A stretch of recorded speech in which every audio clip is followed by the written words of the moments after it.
Quando o ser humano está com a razão, Deus é o seu advogado. Ninguém vence o ser humano quando ele tem razão. Quem tem razão, forte ou fraco, vence sempre. And more, much more than this, I did it my way.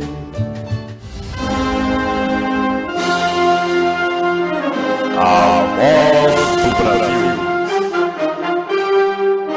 A voz do Brasil conhece Jorge Cajuru. Comunicando. Em Brasília, 10 da noite. Começa agora a segunda edição do telejornal A Voz do Senado. E contamos com a sua participação. Comente à vontade no facebook.com/cajurugoiás. O ministro da Educação, Ricardo Vélez Rodrigues, voltou atrás na manhã desta terça-feira, dia 26 de fevereiro de 2019, na decisão de endereçar uma carta a escolas na qual solicita que crianças sejam filmadas cantando o hino nacional sem a autorização dos pais.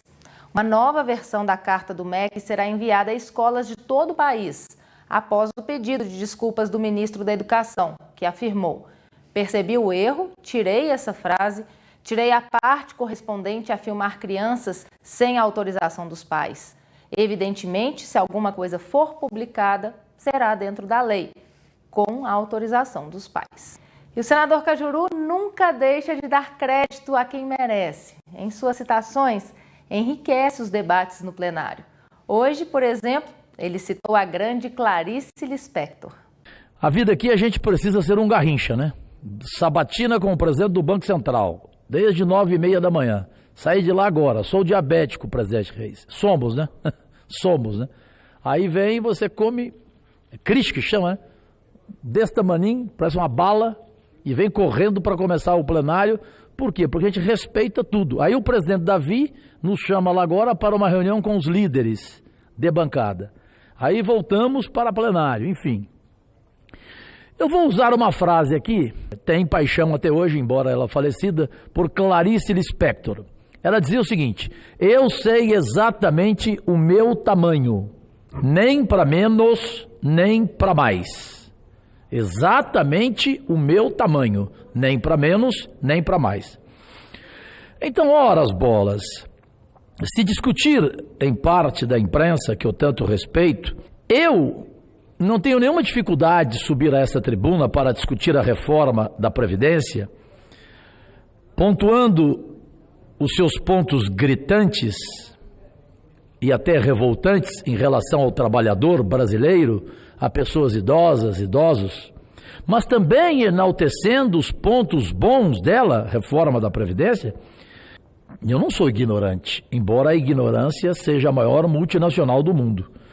Para um assunto como esse, presidente Reis, eu tenho que ouvir sociólogos, eu tenho que ouvir jornalistas. Então aqui eu já citei, e na íntegra apresentei seus artigos, Bernardo Melo Franco, de O Globo, um dos maiores do Brasil, Josias de Souza, da Folha de São Paulo, psicóloga Vera Iaconelli, historiador e jornalista Marco Antônio Villa, sociólogo de São Carlos, no interior de São Paulo, Ricardo Neri, jurista de currículo invejável, Luiz Flávio Gomes.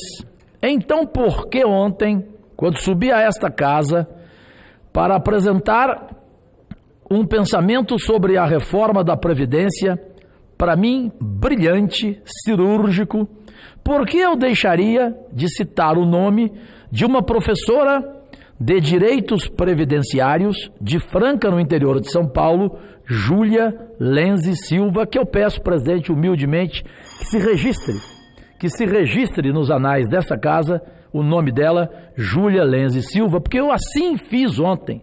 No aparte feito pelo senador Álvaro Dias, eu citei o nome dela, porque eu nunca vou deixar de dar crédito, inclusive nas frases, eu comecei aqui dando crédito a Clarice Lispector. Isso é um costume meu, é um dever meu, né? Então, por favor, me respeitem. Eu tenho 40 anos de imprensa no Brasil, então, por favor, é um mínimo de respeito que eu peço. E para ser rápido, lá agora na sabatina com o presidente do Banco Central, estava indo tudo bem. Eu lhe cumprimentei, disse que o ministro Paulo Guedes, a quem tenho profunda admiração, foi muito feliz na escolha da equipe econômica dele, do próprio neto, do histórico Roberto Campos, o Roberto Campos Neto. Agora, quando ele falou sobre juro alto de banco, inflação baixa, e ele quis justificar, aí eu fiquei muito triste. Porque, gente, eu não generalizo, mas senhoras e senhores, vossas excelências, senadores e senadoras presentes, banco, na sua maioria, é um negócio que, para mim, é melhor do que crime organizado. Obrigadíssimo. Depois de quase 5 horas de sabatina, a Comissão de Assuntos Econômicos, a CAI, aprovou nesta terça-feira a indicação de Roberto de Oliveira Campos Neto para a presidência do Banco Central. Junto com ele, foram aprovados também 2 indicados para a diretoria da instituição, Bruno Serra Fernandes e João Manuel Pinho de Melo. Todos receberam 26 votos favoráveis e nenhum contrário. Os nomes dos 3 serão analisados agora pelo plenário do Senado, em regime de urgência. Na comissão, o senador Cajuru questionou Roberto Campos Neto sobre o uso das reservas internacionais do país, a origem profissional do futuro ministro e a independência do Banco Central. Presidente Omar Aziz, Vossa Excelência sabe, até porque é minha obrigação, moro aqui em Brasília, e respeito os colegas que moram longe, distantes. Então eu sou talvez um dos únicos, ou único, que fico em qualquer trabalho do começo ao fim. Então eu peço desculpas à equipe econômica aqui presente, porque não vou poder acompanhar a resposta. Estou aqui desde 9h30 da manhã, o senhor sabe disso, acompanhei tudo, porque tenho a reunião dos líderes com o presidente Davi, e às 2 horas começa a sessão plenária. Eu sou o primeiro a fazer uso da tribuna, para variar, né? E tem um assunto importante lá. Mas acompanharei e depois, evidentemente, terei conhecimento do que será respondido. Bom, antes de mais nada, nada na minha vida é secreto, como eu provei no dia da eleição, quando eu pedi para todo mundo exibir o voto a todo o Brasil, e 51 acompanharam aquele abaixo-assinado lá, naquele dia do tal do voto secreto, e exibir o voto. Então eu já fui lá e já votei sim em toda essa equipe econômica. Motivo, curto e grosso.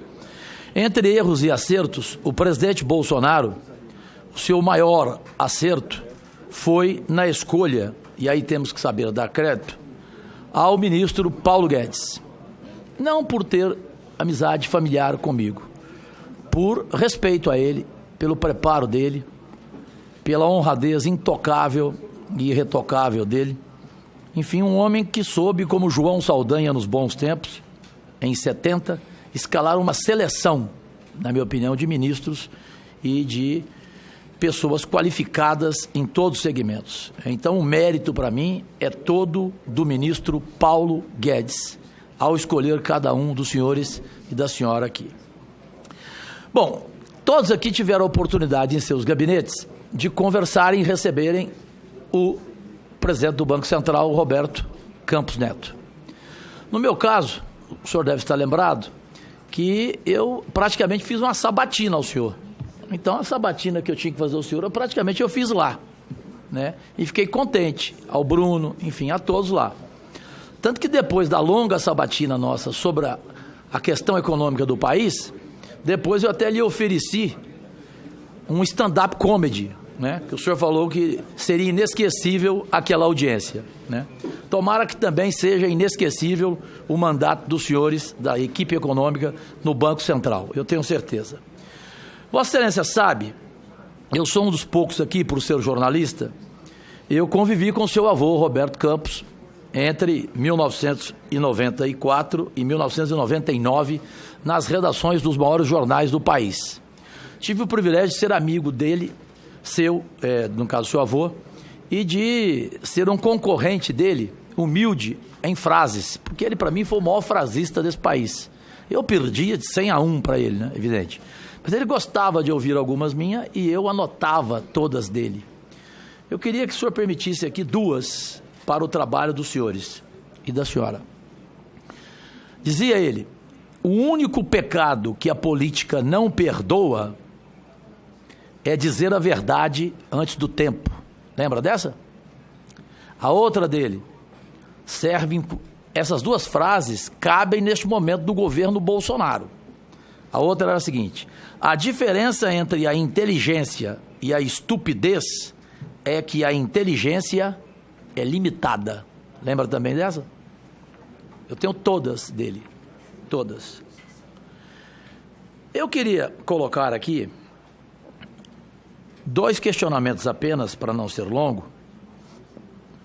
O senhor tem, porque existe o lado Cajuru ternura, o senhor acabou de acompanhar, mas tem o lado do Cajuru malvadeza, ou Cajuru dureza.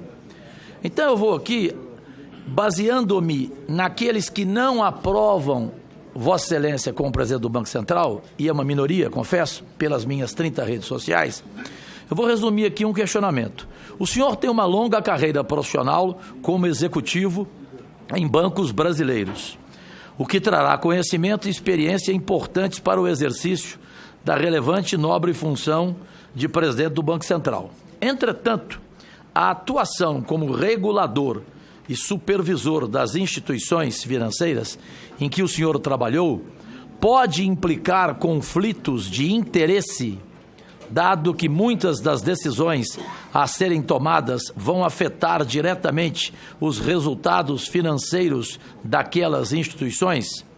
Como o senhor responde a essa crítica de possível conflito de interesses?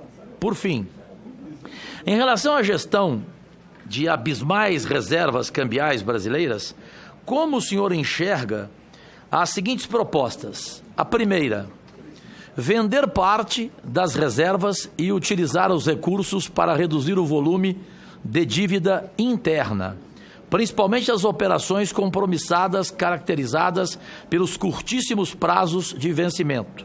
A segunda: alongar os prazos das aplicações feitas com os recursos das reservas com o objetivo de elevar o nível de rendimento obtido. Há uma questão que domina o debate quando se fala em Banco Central no Brasil: a independência ou não, vantagens e desvantagens de um Banco Central independente. Aqui já discutido. Apontam vantagem o fato de países com bancos centrais independentes terem baixos índices de inflação, graças à capacidade de resistir a eventuais pressões expansionistas dos governos em períodos eleitorais. Em contrapartida, como principal desvantagem, o citado justificadamente o risco de uma política expansionista, porque o governo menos interveniente poderia afrouxar o controle da austeridade fiscal. O senhor concorda com esses argumentos? E para terminar, e não ser longo, e em função da vida, que aqui a gente como senador tem que ser garrincha, né? Tem que driblar aqui, é tanta coisa para fazer, mas é o nosso dever como empregado público. Nunca me refiro a Vossa Excelência e a nenhum de seus integrantes da sua equipe, pelo amor de Deus. Eu sou respeitoso com quem eu questiono. Agora, eu confesso, eu entendo o meu colega goiano, ele é evangélico, ele é mais educado do que eu realmente sou, de vez em quando, meio do jeito que eu sou, é o jeito meu. Não generalizo, mas eu não consegui compreender a sua resposta sobre juro alto e sobre inflação baixa. Essa aí é a única que o senhor não conseguiu me convencer, Vossa Excelência Roberto Campos, que eu tanto admiro e tanto respeito. Não em função do seu avô, que quando morreu em 2001, eu confesso, eu chorei, que as pessoas que eu sempre amo, eu choro. Eu aprendi com Shakespeare. Mas eu entendo que a maioria dos bancos, a grande maioria, em negócios, banco é melhor do que crime organizado para mim. Crime organizado. Eu vejo banco assim, não generalizo. Então, eu não entendo e não consigo respeitar um governo que não enfrentar para valer os bancos deste país. Não enfrentar realmente. Como vai enfrentar outros segmentos, enfrentar os bancos. Então, se esse governo Bolsonaro não enfrentar os bancos, conforme a reforma da Previdência, mostra a nós até agora que ele blinda os caloteiros, os maiores caloteiros da dívida previdenciária, e Vossa Excelência sabe muito bem disso, e ele prejudica exatamente os trabalhadores da iniciativa privada, urbanos, rurais, os idosos, as idosas, as pessoas especiais que poderão receber o salário mínimo de R$ 998, que já é um salário criminoso, para R$ 400. Esse, para mim, é o ponto mais grave da reforma previdenciária, porque ela tem pontos bons, inquestionáveis, e que eu aprovaria tranquilamente se a equipe econômica respeitasse o trabalhador brasileiro e não o sacrificasse. Obrigado. O presidente Jair Bolsonaro é aprovado por 57,5% da população. Esta é a primeira pesquisa de avaliação divulgada após o presidente assumir o cargo. O presidente é rejeitado por 28% e outros 14% responderam que não sabem ou não quiseram responder. Os dados são da pesquisa CNT-MDA, divulgada nesta terça-feira. Foram realizadas 2.002 entrevistas em 137 municípios de 25 unidades da federação, entre os dias 21 e 23 de fevereiro. A margem de erro é de 2,2 pontos percentuais, considerado o nível de confiança, que é de 95%. Ainda segundo a pesquisa, a avaliação do governo é positiva para quase 39% e negativa para 19%. Aqueles que avaliaram o governo como regular são 29%. Os que não sabem ou não souberam responder somam 13%. Quanto à reforma da Previdência, a pesquisa mostra que a população está dividida. 45% rejeitam e 43% aprovam. Outros 11% não sabem ou não quiseram responder. O senador Cajuru sai na frente e lança uma enquete para todo o Brasil votar em tempo real, sem risco de robôs, pelas suas 30 redes sociais, no comando do facebook.com/CajuruGoiás, no Twitter, @senadorcajuru. Todos e todas no país inteiro têm nessa enquete um link onde mostra, em resumo, os pontos bons e ruins da reforma da Previdência apresentada pelo governo. Então, basta o Brasil responder se é a favor ou contra esta reforma da Previdência apresentada. A sua opinião sobre o trabalho do senador Cajuru é muito importante para nós. Por isso, convidamos a todos para entrar em contato com o nosso gabinete. Mesmo que seja crítica, tirar alguma dúvida ou dar uma sugestão, telefone para a gente. Nosso número é DDD 61 3303 2844. E você está convidado também a fazer seus comentários no facebook.com/CajuruGoiás. Esta edição chega ao fim. A Voz do Senado volta amanhã, às 14h, com Diana Lins e Jorge Cajuru. E a gente se reencontra também amanhã, de novo, às 10 da noite. Agradecidíssima.